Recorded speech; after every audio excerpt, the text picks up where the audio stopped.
Good evening, and welcome to the Planning and Zoning Board meeting. Thank you for joining us tonight. I'll call this meeting to order. Our board clerk, Julie Mitchell, will take roll call. Thank you, Chair. For the record, the following board members are present: Sal Camarada, Oshana Etten, Chris Johnson, Mike Roselli, Jeff Moncrief, Sean McAndrew, Andy Coe, Diane Mayo, Ken George, and Reuben Moore, our alternate. Thank you. Thank you. We'd like to welcome our new board members. Tonight's our first meeting of the new board year. I'd like to welcome the following new board members to the Planning and Zoning Board: Diane Mayo and Reuben Moore. Mr. Moore will be serving as alternate, and when a board member is unable to attend. Diane, would you like to introduce yourself? Hi, I'm Diane Mayo. I have lived in Cary for the last 6 months. I'm a newbie. I moved here after much research into the area and was very impressed by the planning that's gone into this community, and I wanted to be part of that. I'm a project manager for design and construction as my job, and I look forward to joining the board. Great. Welcome and thank you. Thanks. Reuben, would you mind introducing yourself as well? Yes, good evening. I've lived in Cary for about a year and a half or so. Moved here from downtown Raleigh shortly after I retired from the city of Raleigh. Once upon a time, I worked for Mr. Chris Johnson over there in the roadway design unit. I am a civil engineer. A primary focus for my DOT years was transportation and traffic engineering. Had more of a roadway design focus when I worked for the city of Raleigh. Also had about 3 years as a consultant. Really attracted to Cary for walkability, bikeability, and kind of the resurgence of what used to be called new urbanism. Now it's kind of more called livable, walkable communities.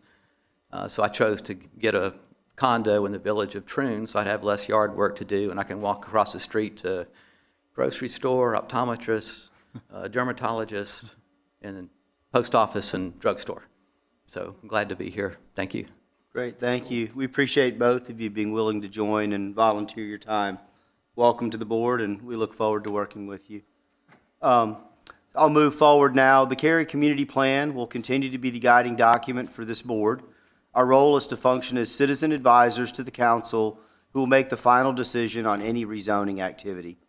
Your citizen opinions based on the Cary Community Plan document play a very important role in advising our leaders. While this is a public meeting, it is not a public hearing. There's no opportunity for the public to speak during the meeting. If you have comments about any of these items, we encourage you to reach out to staff by email or by phone. You may reach out to our board members through email. You may also contact your council member directly through email or during the public speaks out portion of any regularly scheduled council meeting. These meetings may be streamed live on Cary's website and will be posted to YouTube. All past Planning and Zoning Board meetings are available to view on YouTube. So moving into the agenda, I would ask for someone to make a motion to adopt the agenda tonight. So moved. In a second. All those in favor, please state aye. Aye. Any opposed? So we'll move into the approval of the regular meeting minutes from our September 23rd meeting minutes. They've been provided in your package. And if someone would make a motion to approve those minutes. So moved. And we need a second. Second. And so all those in favor, please state aye. Aye. Do we have any opposed? Thank you. All right, we'll get right into our cases. Our first case tonight is Act 32. It's an accessory dwelling unit amendment. The first item on the agenda is going to be shared by Micah Arnold, Senior Planner with the staff. She will share their presentation. Since this is a staff-initiated amendment to the land development ordinance, there will not be an applicant presentation. Following Ms. Micah's presentation, all board members will have an opportunity to ask questions of staff. Ms. Arnold, you may proceed. Thank you, Chair, and good evening, board members. I'm happy to present to you Act 32, which is a land development ordinance amendment for accessory dwelling units. Before we get started, let's take a moment to review accessory dwelling units, or ADUs, and what they are. They are smaller residential dwellings. They're on the same lot as the primary dwelling. They have to meet the North Carolina Building Code, which include minimum living facilities, such as cooking, sleeping, and bathing facilities. They do have to have a foundation, and they could also be referred to as backyard bungalows, in-law suites, and carriage houses. Cary currently allows ADUs only for limited circumstances based on our zoning regulations. The Imagine Cary Community Plan, adopted in 2017, identified ADUs as a way to expand housing choices by offering next-generation housing, providing more housing choices for all residents, and encouraging and supporting the provision of affordable dwellings. In 2021, Council adopted the Cary Housing Plan, which reinforced the Imagine Cary Community Plan and provided further policy guidance to amend zoning regulations to expand the potential for ADU development. The plan further noted that this would help with housing supply, affordability, people with disabilities and their caregivers, seniors and multi-generational citizens, and providing gentle density. Cary's current regulations for ADUs are split into two categories: ADUs and utility dwelling units, or UDUs. The primary difference between the two are that UDUs are attached directly to the primary dwelling, while ADUs are a detached structure, possibly in the rear yard or located over a detached garage. Cary's ordinance already permits UDUs throughout most of Cary, while ADUs are only allowed in certain zoning districts. So let's take a moment to review what is not an ADU. ADUs do not include manufactured homes, recreational vehicles, and travel trailers. ADUs are subject to the North Carolina State Building Code, and they must be submitted to residential permitting to go through the permitting process. I also want to note that we often hear about tiny houses. These could also fall into a permitted ADU or not. It really just depends. For example, if a tiny house is located on wheels and not on a permanent foundation, it would not classify as an ADU. However, if the tiny house was put onto a permanent foundation and was upfitted to meet all North Carolina building code requirements, then it could be classified as an ADU. Common regulations associated with an ADU include the lot size and zoning district, size of an ADU, setbacks, parking, number of ADUs on a property, and height. When reviewing the North Carolina Building Code, ADUs are reviewed for life safety components and fire separation. Prior to tonight's public hearing, staff has sought the input on the proposed amendment from members of the community. Cary staff facilitated a virtual community meeting for the proposed amendment on January 17th of this year. 90 members of the Cary community participated. Most attendees were supportive of this amendment. Questions and concerns expressed at the meeting were regarding the size and design of ADUs, the role of HOAs, permits, a fast-track program, short-term rentals, and parking. Staff also presented an overview of the amendment to the Senior Advisory Committee on January 10th and July 10th of this year. Board members were supportive of moving the amendment forward. They had questions on accessibility, HOA covenants, permits, a fast-track program, and special design considerations for seniors. Cary staff presented the Act Amendment to the Town Council on July 25th of this year. There was one written comment and 2 speakers at the public hearing. All comments were supportive of the amendment. Council members shared feedback on the following questions. So the size of an ADU and the potential for allowing larger ADUs, whether the size could be determined by tiers, allowing a larger ADU size, such as 1,000 square feet or larger, or allowing a larger ADU based on lot size. Where parking would be located, and if there should be an exemption for properties in zoning districts where parking is not normally required. Now, I would like to note that since the public hearing, staff has verified that all detached dwellings within Cary's LDO require parking even within the town center. Moving on, there were questions about the maximum height of ADUs and ADUs that are taller than the principal dwelling, and if it could hurt the character of the neighborhood, the potential for HOAs to restrict height, and neighborhoods that already have a variety of building heights. There were questions on short-term rentals, and if Cary currently prohibits ADUs from being used as short-term rentals, such as Airbnbs. Staff shared that the current LDO does not prohibit or regulate short-term rentals, but staff could monitor short-term rentals following the adoption of this Act Amendment.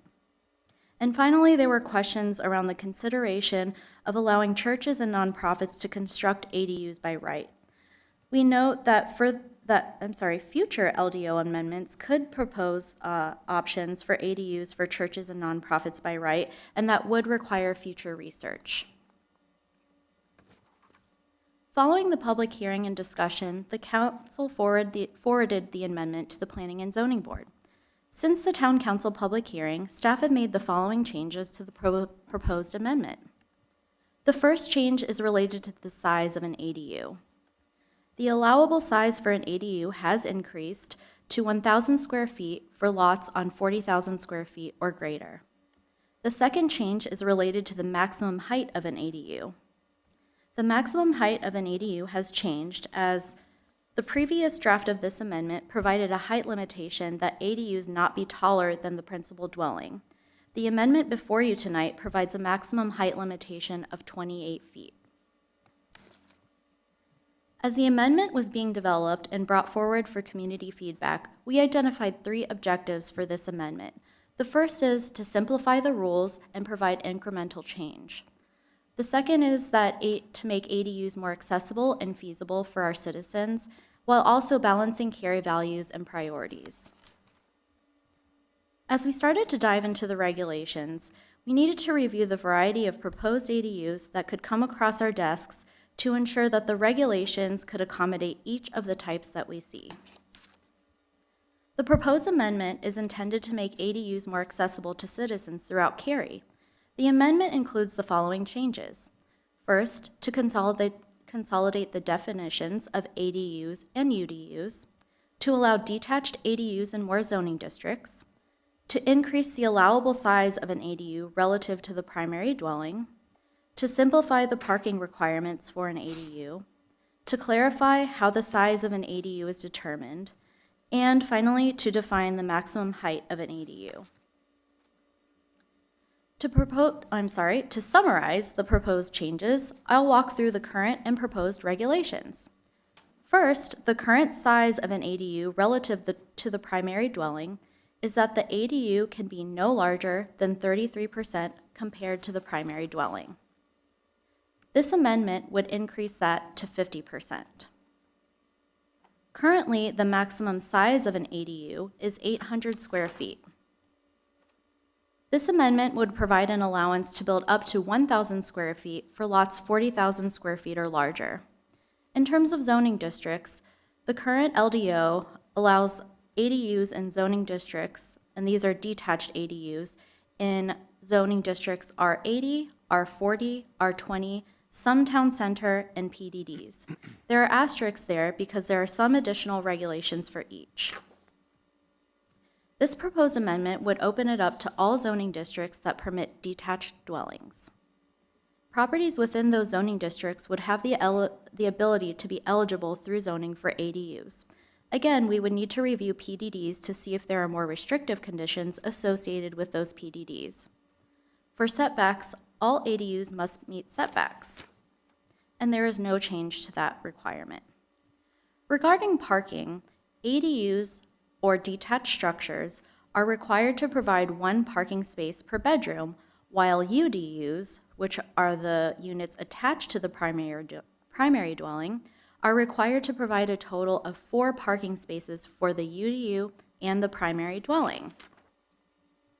The proposed amendment is simplifying the parking requirement to 1 space for the ADU.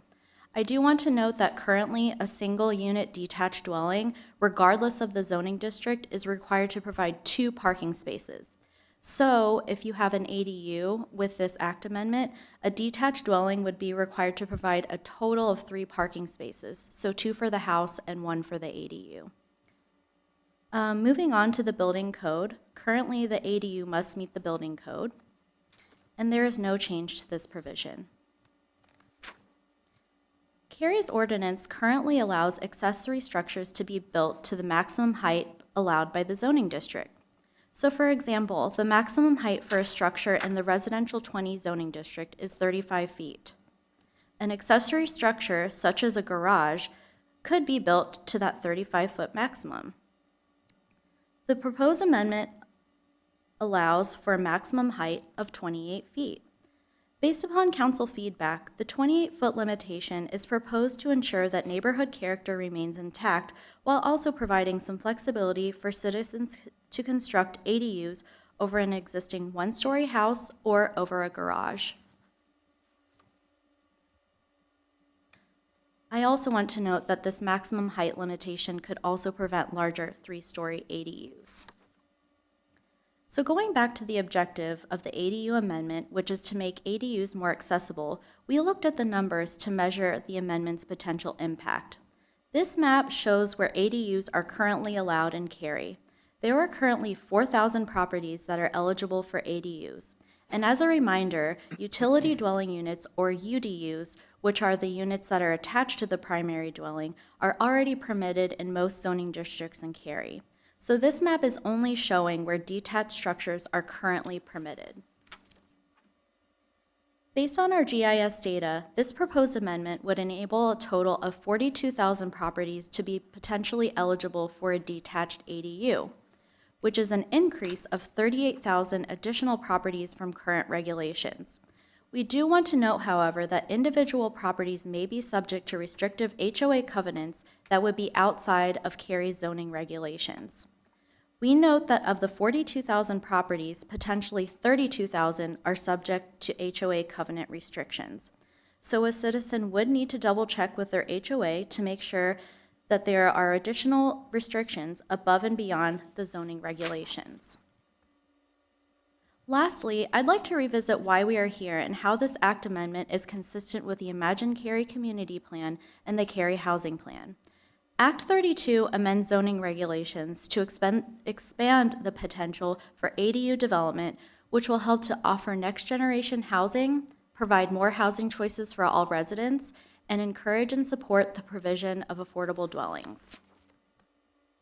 This concludes an overview of the Act 32 amendments, and I'm available to answer any questions you may have. Terrific, thank you. So just as a reminder, the Cary Community Plan is in place to guide development in Cary. As you think about your questions, keep in mind how the proposed case fits or does not fit with the community plan. When making a motion, it would be helpful to describe how you see your motion impacting the Cary Community Plan, for example, with the work, shape, or live chapters. While this is not a requirement, it would help council understand how you think this case applies to the plan. Do any of the board members have any questions?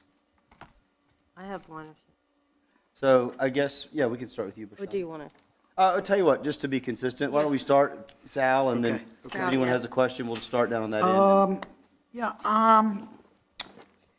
I'm sorry, but I'm still a little bit confused on the maximum height.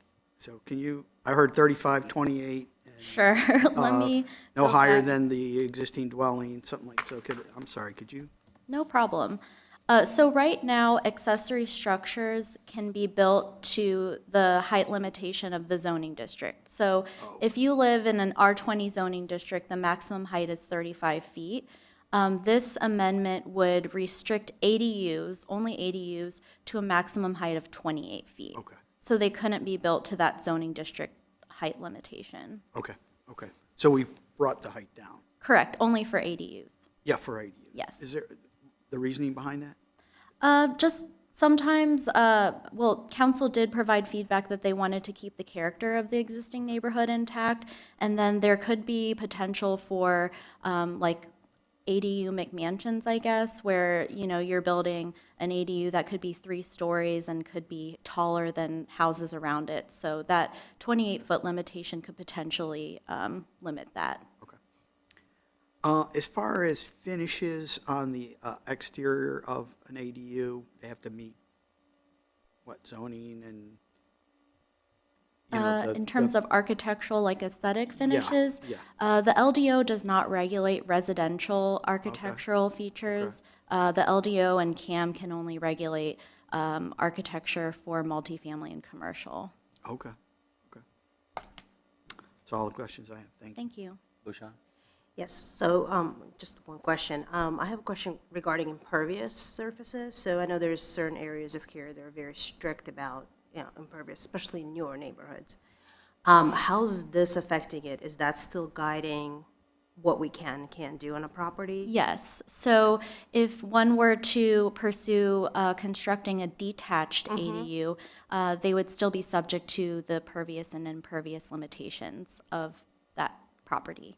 And they won't probably, they can't like go like, oh, can we get a variance based on like a need or something, like a senior housing or something that they need to provide? You It see would, that pretty firm, like impervious will guide the general, like there's no like variance possibilities. I'm not aware of any variance allowances for impervious surface limitations. I just wanted you to come up. So there would always, it wouldn't be a variance. So a variance can only be done in situations that are, if the individual property owner is not the cause of the thing they want to be, get the variance from. So you can't go and buy a property, do some stuff on it, and then come to our zoning board of adjustment and say, hey, I did this thing, can you bless it? They can't do that. However, there is something called a reasonable accommodation, which is a process that individuals can take in order to essentially get limited redress from land use regulations that prevent certain individuals of either protected class, essentially, if you're disabled, if you're elderly, if you fall into certain categories. We've had a couple for emotional support animals. where if the land use regulations prohibit a member of one of these classes to essentially live in the same way that we do within our community, they could potentially request reasonable accommodations. However, there are criteria for that. So this is a long answer to your question, but the gist of it is there might be potential possibilities where certain properties could meet those criteria and potentially not have to comply with certain regulations, whatever they are in our LDO. But those are normally few and far between. And for the most part, I think you can be confident that these regulations are going to apply in most cases. Thank you. That was it. Is that it, Bashar? Yeah, that's it. Thank Any you. questions, Chris? Yeah, I mean, that was my main concern as well.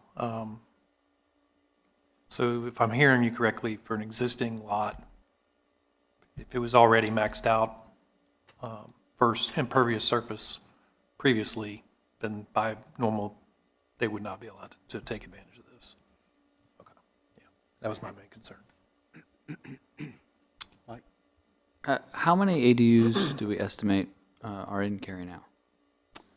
Do we know? I don't know if we have that number. I'm looking to Katie to see if we pulled that. We don't have that information currently, but that's something we can get.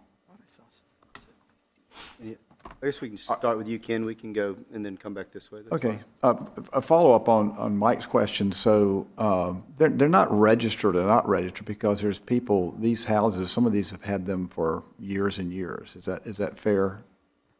They're not registered, but some apply for permits to construct an ADU. Sure, they've applied, but it could have been 20 years ago, 30 years ago, Right. they applied for a permit. Okay. So it could be, or garage apartments that I know people have in their backyards. In our neighborhood, people stay upstairs, and I don't know that it was called an ADU, it was called a garage with an upstairs living area. Right, and to be considered an official ADU, remember it has to have those minimum facilities such as cooking, sleeping, and bathing. Yeah, So, well, yeah. yes. I know cooking's really easy to add with a microwave. Okay, yeah, I've got like 3 pages of questions here, bear with me. This has been near and dear to my heart for years, and this is probably the most impactful thing for Cary residents. If we figure we're going to impact 32,000 potentially. I know that the state may make it so HOAs can't regulate ADUs, in which case we're basically opening the floodgates to 32,000 extra houses potentially in Cary, if it fits. So this is probably the most impactful thing I've ever set for in one meeting, so I want to take it carefully here. And I appreciate what you said about tiny houses and building codes, so I appreciate the foundation, but that would mean that if there were prefabricated tiny home that was loaded onto a foundation, we couldn't do that because it was prefab? Because would a prefab be called a manufactured home? I'm not quite sure how we define manufactured home versus prefab. Correct, and Katie, did you have something to add? Yeah, so I think like Micah was saying with this slide in particular during the presentation, if a tiny home is designed in a way so that it meets building code and that tiny home is placed on a foundation and it meets all of our building code requirements and it receives its permits, then it's possible it could be permitted as an accessory dwelling unit. If it's not designed to meet building code and it's brought in a way to where it would be not on a permanent foundation, still, having the wheels on it, then it would be considered a tiny house, and we wouldn't be able to permit that. And there is a distinction in the building code between manufactured homes and tiny homes as well. So manufactured homes would actually not qualify under this ADU amendment. Okay, so tiny home is a category with building codes, separate, in North Carolina. Well, yeah, it all depends on if it's designed, if that tiny house is designed to meet building code it could, if it is, it falls under one category. If it's not, then it falls under a different one. Okay, so technically, because gosh, once you search for this once on Google, it's like every time I look, there's tiny home this, tiny home here. They got wheels on them, but they sit on a foundation. You take the wheels off, and they find them, do them to the foundation. They build it up, and there's plumbing underneath and all that stuff. So they try to make them. I guess they're trying to sell them, so they're trying to make them as versatile as possible to meet codes. All right, that clarifies that.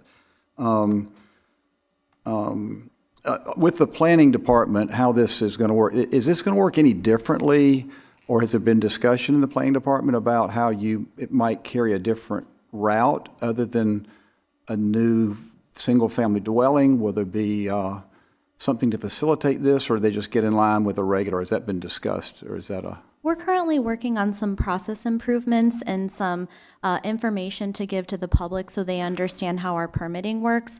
Currently, we permit ADUs, and we get those, again, they're detached or attached, and they're called ADUs or UDUs, but we currently permit those, and we are expecting to see some additional permits. So we're getting ready with some process guides and just visualizations, more information on our website. So we're currently working on that as this goes through public hearing. Great, thank you. I'm asking about now, particularly in town center, in an effort to perhaps save some of the historic, I don't say historic homes because they may just be historically significant, but not designated an historic home. But the houses that I think, man, you said some was torn down in your area just today. So in an effort to, I think this fits, if you would like to put a new main home on a lot that has an 800 square foot home, then you could apply to put a 1,600 square foot home on that lot, and the 800 square foot home could become the ADU. Is that a fair way of looking at your, because I didn't see anything in there about it has to be such and such of the primary dwelling. What's to say you can't apply for a primary dwelling that's double the size of an 800 square foot house or smaller in the town center or somewhere else that's got a small house? It would prevent you from having to tear down that small house to put a house on the lot with it. So your scenario is there's an existing home that's 800 square feet, and someone would want to come in, and if they had enough room on the property, build a home that's 1,600 square feet. So the existing 800 square feet is 50% of the new home. I think we'd have to look at that further, but an ADU, again, does have to be accessory to the principal, and so I think it depends if they would have to move out. So it could be behind, so you could build in front of it, because there's some pretty long lots that have some pretty far setbacks on Marjorie Lane and Dorothy Park, by the park over there, that there's some houses that are on the very back end of the lot that could be left and a house be built in front. So if it met all the criteria, I didn't see anything in the change, the ADU, that prevents you from doing that, except that you're not applying for an ADU, you're applying for a main residence. Correct. It sounds like that could be a potential, and that could potentially be allowed. I think, again, we would have to look at it further. I'm wondering if maybe if there may be some clarification, that if this is a valid question, it might be some clarification that could be, I don't even know how that works now that it's coming to P&Z, because things, if a applicant wants to make changes between P&Z and the council meeting, they can do so and submit changes. So I'm assuming the town can also submit changes to an approved amendment here. Is that correct? Yeah, it would be a similar process. So we're seeking feedback from the Planning and Zoning Board this evening, and further changes can be made following this. Okay. This particular item. I did want to ask just to seek a little bit more clarification from the comment that you're sharing here. I do think it is a possible scenario if you would have to have a lot of factors that fall into place if you wanted to build a new house, that's the larger house. Like, for example, an ADU has to be in the rear yard. Mm-hmm. So you would have to have quite a bit of space in the front yard mm-hmm. to be able to fit in a new house. So just to make sure we're hearing your feedback, Is that something? That's right, exactly right. Nothing about? changes. I'm not asking for a change, I'm asking within the changes, Just within the amendment here, if it can, because it used to be 33% of the size, right? So then you'd have to fit a 2,400 square foot house, assuming you had an 800. You might, there's some houses out there smaller than 800 square feet, two-bedroom, one-bath houses that are smaller than that, and before you would have had to triple that size on the front of the lot, but now you just have to double the size. That's correct. And if this helps, the inverse of that's also true. We found that homes within the town center in particular had a hard time qualifying for ADUs of a sufficient size. Exactly, Those because if you have an houses are 800 smaller. square foot house, you'd have to be a third of it, so then you got to put a 270 square foot house, which is not, it's a tiny This home will for open sure. up additional options for some of the smaller houses to build an ADU, especially within the town center. Okay, that helps. Ken, just to make sure I understand is this something we're concerned about, or is this something we want to make sure people can do? I want to see people can do, because I'm thinking this seems to allow it, and I think that fits because we're buying a variety of things. It also thinks it fits with some trying to preserve, we talk about preserve the character, whatever. We've got some cute little houses that are getting torn down to put $1 million, $2 million houses up that possibly those lots could have an ADU on the back of them because of the setbacks, especially in the town center, the setbacks. If there's no sidewalk and there's no front parking, the setback from the curb's only 10 feet. So you could easily put a two-story, three-story, 1,600 square foot on the front side and leave an ADU on the back. That's what I'm asking. So it's like it's a way to preserve some, and I just hate I hate to see the stuff torn down that are still livable, and I think it gives an opportunity. So it could be an outcome of this would be, as we're working on some of the materials that would be public facing, us just making sure we explain those types of scenarios and those. like an public example. facing, material, so that could be one step that we take to address what you're sharing. Okay, thank you. All right, so then I read in 5.3.2, do you have the change that was in our agenda don't packet? have that pulled Oh, because up. it's I'm not on the sorry. slides, that's right. It threw something in there about, are you able to get that, Katie? We'll pull it up. Great, I think it's in the one that was attached. It said ADU text changes Exhibit D, which we can pull up, I guess, locally on ours as well.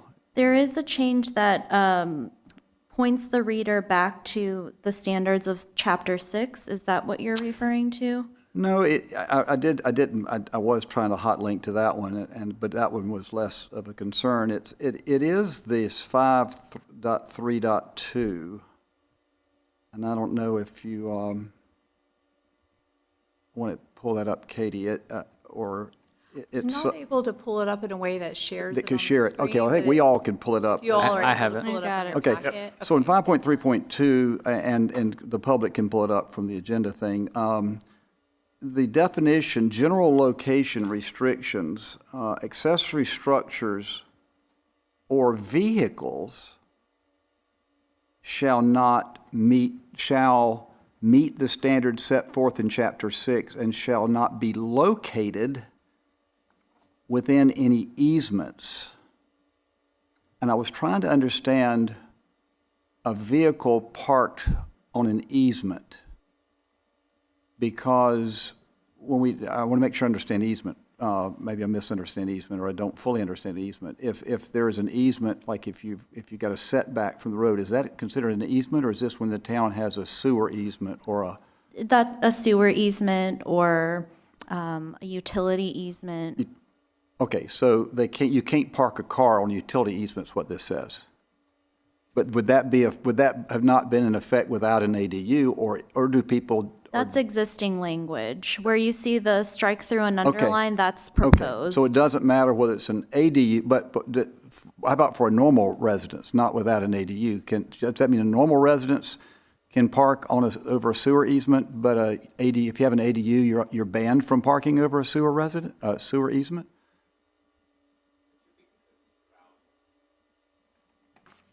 So maybe you can't park on an easement, because I thought an easement meant that if you parked on it or did something on it, that it might be subject to being torn up if they had to access the sewer or access the drainage ditch or, I'm just trying to make sure this isn't more restrictive, that somebody who wants to put one on finds out they want to do it, then they find out, oh, I can't park my car here even though I've been parking here for 20 years. No, the way this is worded here, this current one, this 5.3.2 is general standards and limitations, and it's drafted for location of accessory buildings, comma, structures, or vehicles. So that applies throughout. Vehicle. Oh, your vehicle, you cannot park on something. Yeah, that clarifies. So this Great. is, it just so happens this also has language that deals specifically with accessory dwelling units, which is why it was added here.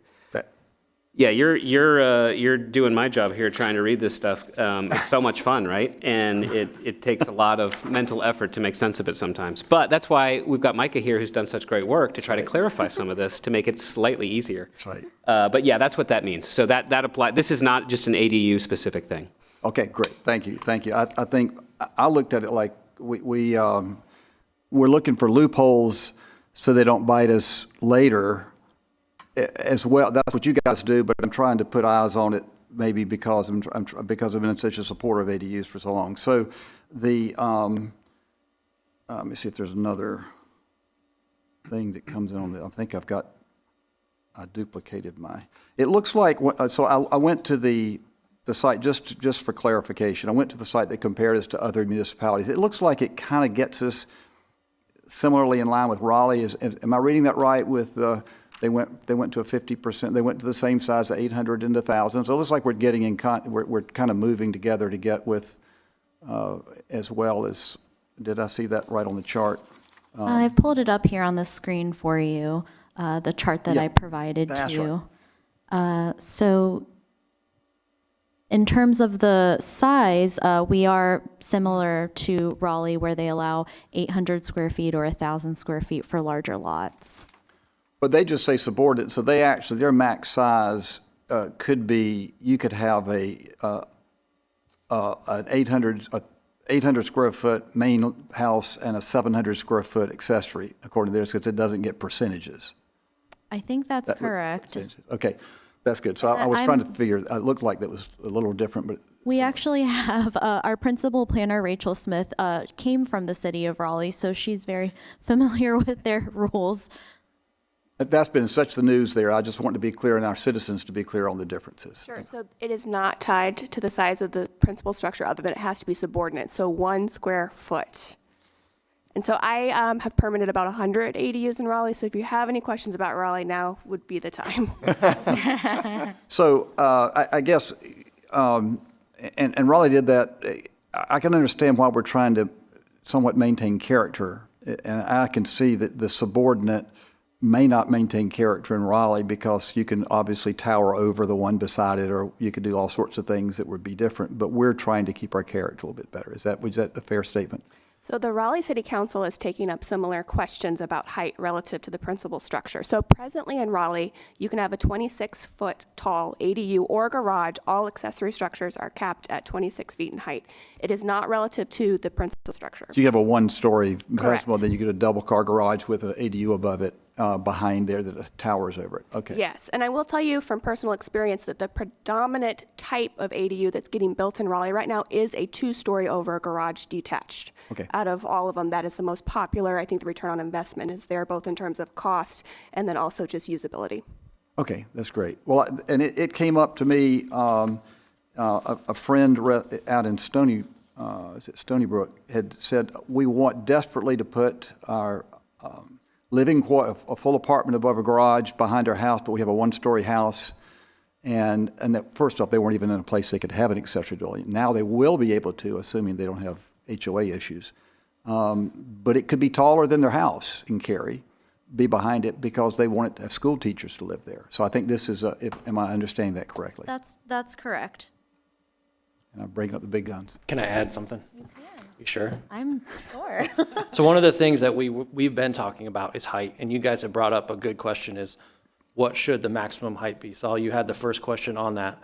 When we brought it before council, we said that the height of the ADU had to be the same height, I'm getting it right, same height as the primary dwelling unit. And so I think that's something as if y'all have questions that maybe it should lean more towards that way, that's feedback we want to hear. There's not, as you can see from the chart, there's not a clear answer as to what that should be. Clearly, we want to make sure we're maintaining neighborhood characteristics. That's something we got direction on from the council.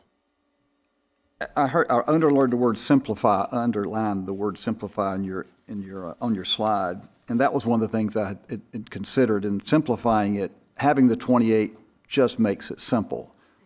But if the concern was to make sure you didn't tower over your house, and your house was at 35, it's not going to tower over the house. But I don't know that, and I certainly would understand someone would want to go up rather than out if they did that, but we're prohibiting that. The council evidently wants it to be a 2-story limit.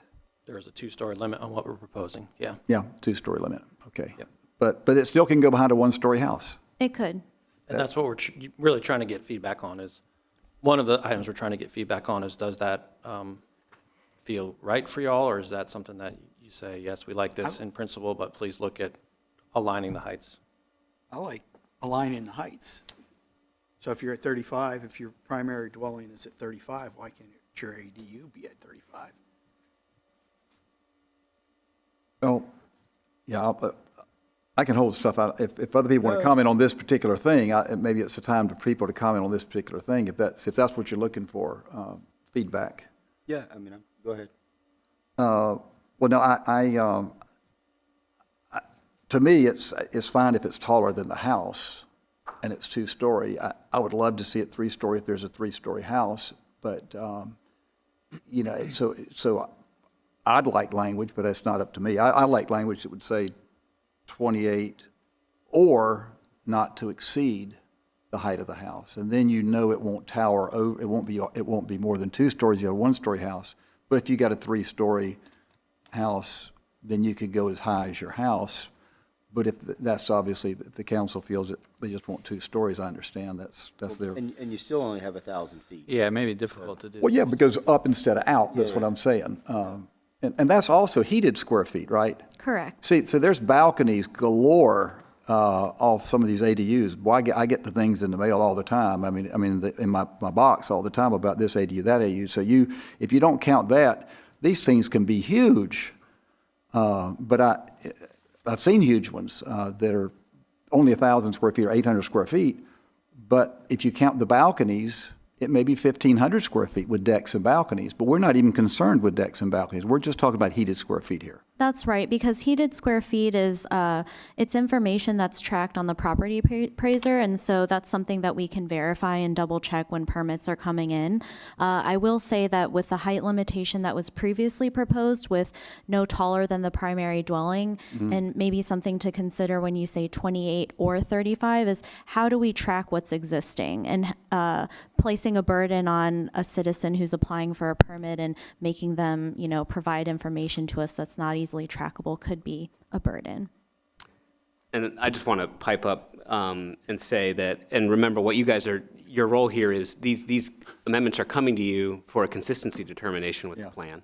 So I think what you guys should be looking at and how you are examining this on whether or not this is these height limitations, or all of what you're hearing, but in particular this one, this could focus your inquiry a little bit, is having a restriction, and what that restriction is that consistent with the plan?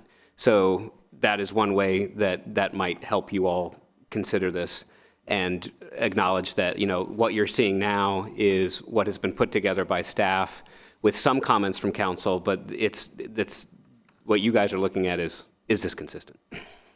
Well, that actually was the first comment that I was going to make that I didn't make, and that was if we're just finding consistent, there's probably limits the number of questions, but I wanted to make sure these things were billable or not billable, just to be clear, and I think. Yeah, no, that there's nothing wrong helps. with having clarification of what you guys are looking at, but that's the role tonight, is to figure out what is consistent. And then ultimately, it's y'all's role, right? Like, so it's you as the citizen board deciding, not necessarily worrying about what council thought or didn't think. And we're trying to give you some color of what was going on. I mean, if I remember correctly, at the council meeting, it was really more of a conversation or debate about how do you keep the neighborhood character. And so having feedback about this height, Character. I think is helpful, but really should come from y'all as the citizen, as the board members. Well, I'll end by just saying that I think that it certainly doesn't hurt the character. I don't think it hurts the character of a neighborhood that's already at 35 feet to have an ADU that's 35 feet. And I think 28's great for keeping the character. If it's a single family, I mean, it's a single story house, because there's a lot of ranch houses that want to have a two-car garage with an ADU upstairs. And I think that to me does seem to keep the character. So I'll end it with that. Sorry to be so long. No problem. Diane, do you have any additional questions or? I have one comment and one question. Just a comment about the height discussion. I mean, I think in neighborhoods where there are both ranch and two-story houses, it's kind of an equity issue that if you were to say that somebody could build an ADU only to the height of their ranch-level house and they have a neighbor that has 2 stories, so it's just something to consider, is that you probably do want to have an equitable opportunity for folks to do that to the same height. That's great. A question I have, and this may or may not fall in the scope that we were talking about, is just the consideration, if you could speak to about, we're talking about increasing density in the town, and I guess what considerations been made for the existing infrastructure for water, sewer, power? Like, we're adding to all of those town systems, and this is probably out of our scope, but I was wondering if you could speak to that. We look at this as adding gentle density. It's not a density increase because we're not changing zoning districts and the allowable density that's permitted within a zoning district. And so when you're applying for an ADU, they are reviewed for building code, and we're making sure that they have the appropriate water taps and things like that associated with them. Andy, any additional questions? No, I originally had a question about the parking and how that was arranged, but in one of the exhibits, there was a lot of Q&A in there, and that answered everything, so no questions. Yeah, thanks. I know it can be complicated doing the math of 2 plus, okay, yeah, but we're trying to simplify it, hopefully. Understood. Thank you. Thanks. A clarifying question. One of the things was asked earlier, is there anything with the LDOs that, deal with, the exterior, quality of the house? And it's like, no, it's only for multifamily. Well, isn't an ADU, when you permit it, inherently make it now multifamily, or what doesn't? It does Okay. not make it multifamily, and we've also added to the definition of the ADU that it's not considered a duplex. Okay. And so we tried to make it explicitly clear that this is not, again, it's not adding density to a property. It's an accessory to the detached dwelling unit. Okay, thank you. If you wouldn't mind, if I could add on to that as well. State statutes actually also restricts municipalities from regulating building materials for single-unit detached dwellings, and accessory dwelling units would fall under that. But I do want to note many HOAs do regulate the building design and materials that are with accessory structures. So it's very possible that an ADU would be proposed, and it would have to meet building code and our LDO requirements, but would also have to go to the HOA review committee, and probably would need to have materials, roofing, colors, all reviewed by their HOA board. Thank you. Thank you. And I just had one kind of clarifying question on the parking as well. I mean, and I apologize if I missed the specific diagram that Andy's referring to, but when we talked about permeable versus impermeable, so is parking defined as, could it be gravel? Like, being certain about what's defined as parking and what's not, just driving and parking on the yard now versus, something that's designated. So just trying to understand the specific clarity of what's defined as parking? Typically, it is impervious surface, but we're pretty flexible. Like if you have a garage, we count that. If you have a 2-car garage, that's 2 parking spaces. And then if you could fit 1 or 2 cars in your driveway, you just have to demonstrate that on a plot plan when you're submitting a permit to us. Okay, thank you. Any additional, go ahead, Chris. Yeah, I do have a couple more. I'm still having a hard time understanding this height restrictions part. The question I've got is, if you've got a situation where, like say you've got a 2-story house, and so you're able to build a 2-story ADU, but you're adjacent, or say you back up to a one-level house. Now you're going to put a 2-story ADU 5 feet off the property line where people could be looking down on people's back decks. I mean, is that what we're talking about here? Is that going to be under the current restriction where it's not tied to the, I guess, it's only tied to the character of the house you're on, the lot you're on versus the lots around you? Is that will allow that to happen, correct? Potentially, yes. I mean, personally, I have a problem with that. I would not want somebody to build an accessory dwelling unit if it was right behind me to where now it's towering over my back deck. I feel like that does change character quite a bit. I mean, it might work for the person that owns the house, but I think it ignores the people around them in those types of situations. So, I mean, I'm all for ADUs, but I definitely think that there has to be something done to the height to make it more, to improve the character of the community that you're surrounded by. Yeah, I mean, that's what you deal with in new Actually- development every day, is people want to build large right next to a Yeah. neighborhood that was smaller. Infill is what you're talking about. Huh? Your infill development's what we're talking about here technically, I mean, in a way, right? Yeah. I want to clarify something because I'm reading, there's 2 sections about setbacks for accessory structures, and then under 534 for accessory uses and structures allowed, under number 2, it says, a permitted accessory dwelling unit shall comply with all applicable site and design, access, and other standards for principal detached dwelling units in the zoning district in which the accessory dwelling unit will be located. So that would include setbacks? And then it goes on to say, except that structures not including temporary healthcare structures shall only be required to meet the setback requirements for accessory structures. So you are correct that it could be built 5 feet from the rear property line. And I do want to clarify that is, or if it's helpful, just for your consideration, that for accessory structures as of today, that is the current regulation. So accessory structures, as we were pointing out, actually follow the base zoning for height. So someone today under a current ordinance could propose like a garage or a shed, that meets the zoning under the base zoning district, which in many cases could be 35 feet. So just wanted to make sure that was clear as well. So you're reducing it from existing if somebody was That's building the one? proposal Yeah, would be okay. to reduce it for ADUs. And then, but what that means is because our current ordinance, we're not addressing that for other structures, that would remain in place for height. Any additional questions?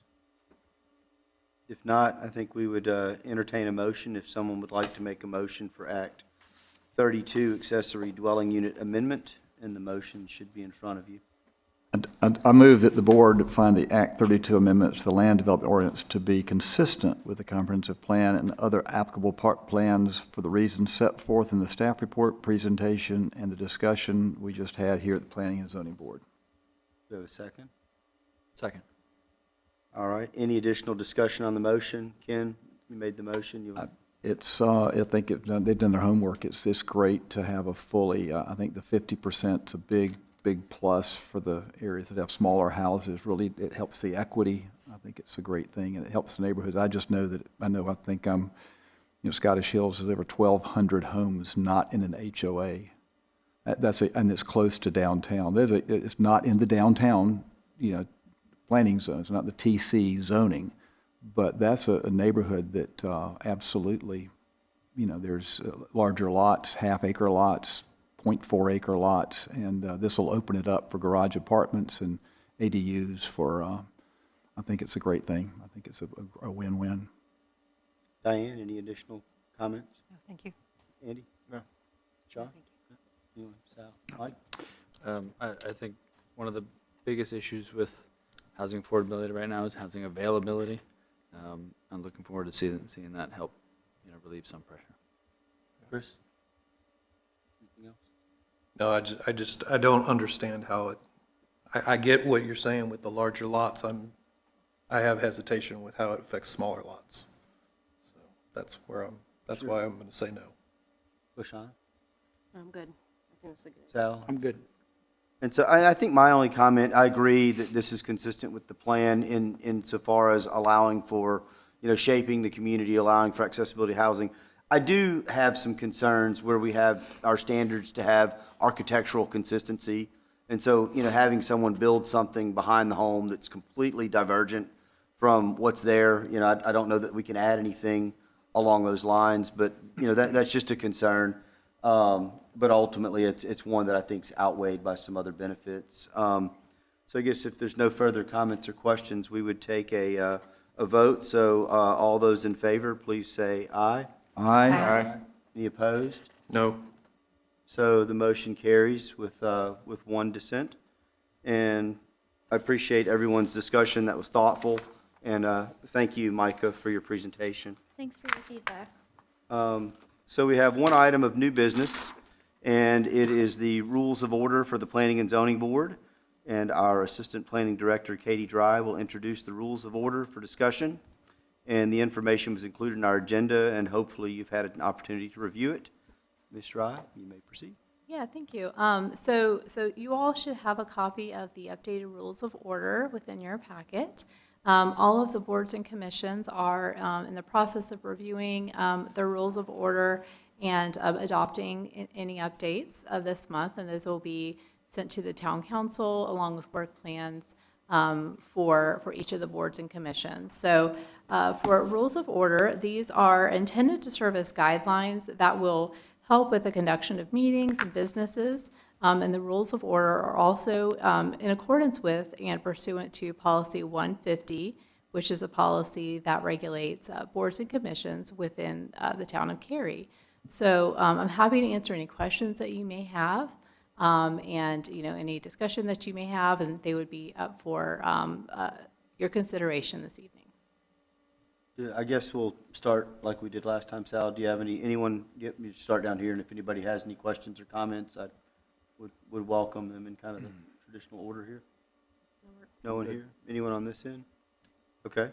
So given that, then we would need someone to offer a motion to approve the rules of order for the Planning and Zoning Board.